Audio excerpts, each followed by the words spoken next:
આજે સોમવાર 27/7/2026 સોમવાર છે અને શાળાથી છૂટીને સ્કૂલેથી છૂટીને આ ઘરે જઈ રહ્યા છે અને ઝરમર વરસાદ ચાલુ થઈ ગયો છે. આપણે આવી ગયા છે બોડેલી આ મોડાસર ચોકડી છે ત્યાં જ આવી ગયા છે ગોવિંદપુરાથી આગળ.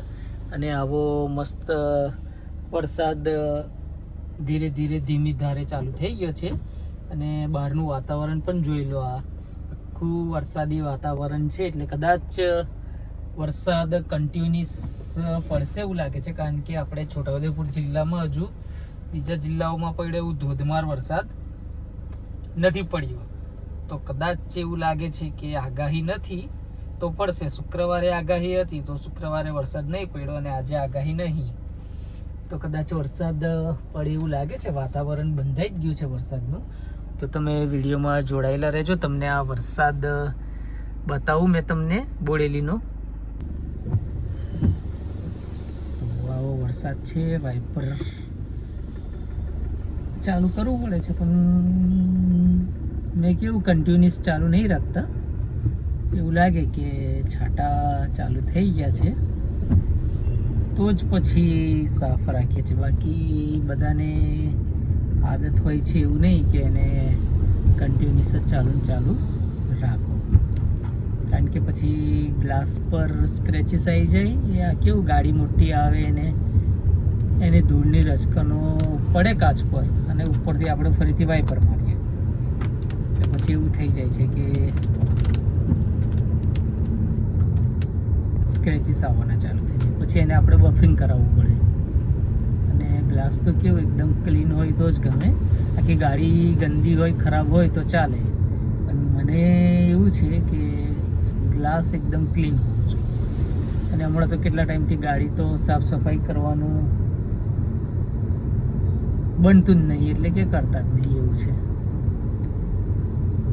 કારણ કે કોઈ ખાસ જરૂર બી નહીં પડતી કે ગાડી સાફ કરીએ, સાફ સફાઈ રાખીએ, કારણ કે બીજું કોઈ બેસવાવાળું હોતું નહીં એટલે અને બહાર અમે કશે જતા નહીં હમણાં, એટલે ગંદી થવાનો સવાલ જ નહીં આવતો. અને બહારથી તો મારે મોટા ભાગે ગંદી જ હોય છે ગાડી.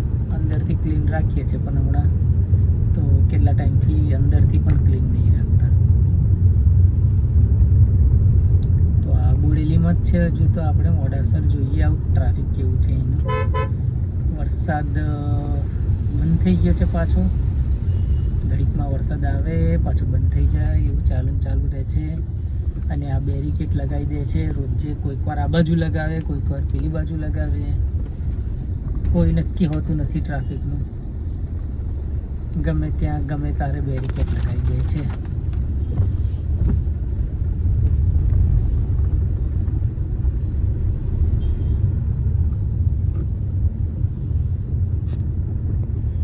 બધા સ્કૂલના છોકરાઓ બાળકો બધા ચાલતા સ્કૂલે આવે છે. હવે ઘરે જાય છે.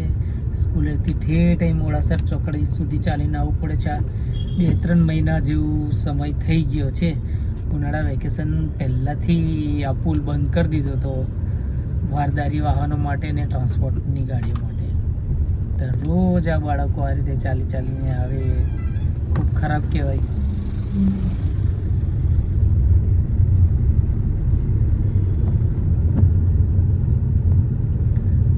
પ્રશાસને સરકારે થોડું ધ્યાન આપવું જોઈએ કે મિની બસની કે એની સુવિધા કરવી જોઈએ કે જે દરેક સ્કૂલમાંથી બાળકોને લેતા આવે અને મોડાસર ચોકડી છોડી દે અને એવું સવારે મોડાસરથી એમની સ્કૂલ સુધી મૂકવા જાય.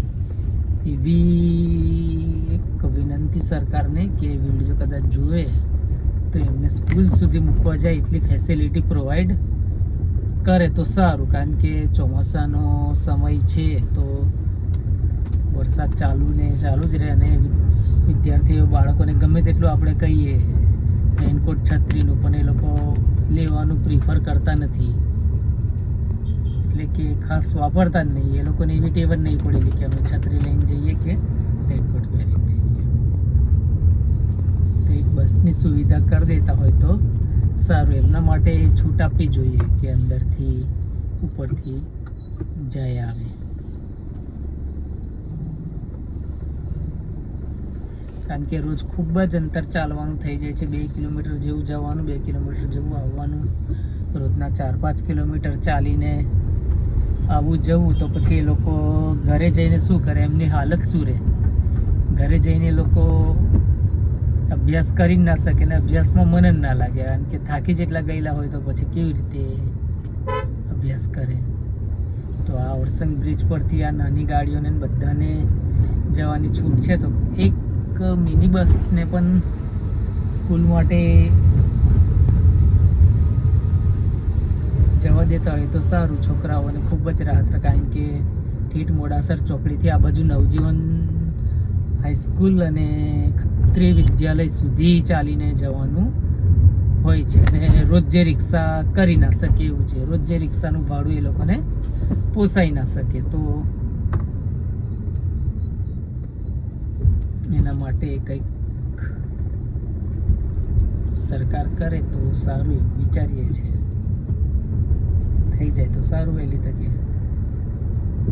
આ રીતે બાળકો ચાલતા આવે જ છે ને ચાલતા જાય છે. એ લોકોને તો ખબર જ છે, ટેવ પડી ગઈ છે. એટલે અહીંયા તો ચાલીને જશે ને ચાલીને આવશે જ.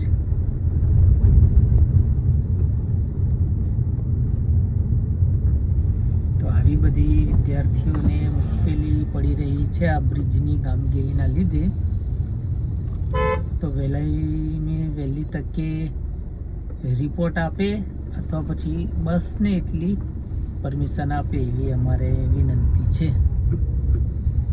તો આ રીતે વાતો કરતાં ઠેઠ મોડાસર ચોકડીથી ઓરસંગ બ્રિજ પૂરો થઈને આપણે તો ઠેઠ ઢોકલિયા સુધી આવી ગયા. મહાવીર હોસ્પિટલનું બોર્ડ પણ આવી ગયું. ખ્યાલ જ ના રહ્યો કે આપણે આટલું બધું દૂર આવી ગયા. તો બોડેલીમાં આવી ગયા ને ઢોકલિયા ચોકડી બી આવી ગઈ આપણી. હવે સહેજ આગળ જઈશું એટલે કોલેજ આવી જશે, ટીસી કામળી આર્ટ્સ. જેવી રીતે આ બાળકો સ્કૂલના બાળકોને તકલીફ પડે છે એવું કોલેજવાળાને પણ હોય છે. કોલેજવાળાને પણ આવવા જવાનું તકલીફ હોય છે. રોજ સવાર અહીંથી ચાલીને આવવાનું અને પાછું બસમાં બેસવા તઈ ચાલીને જાય છે.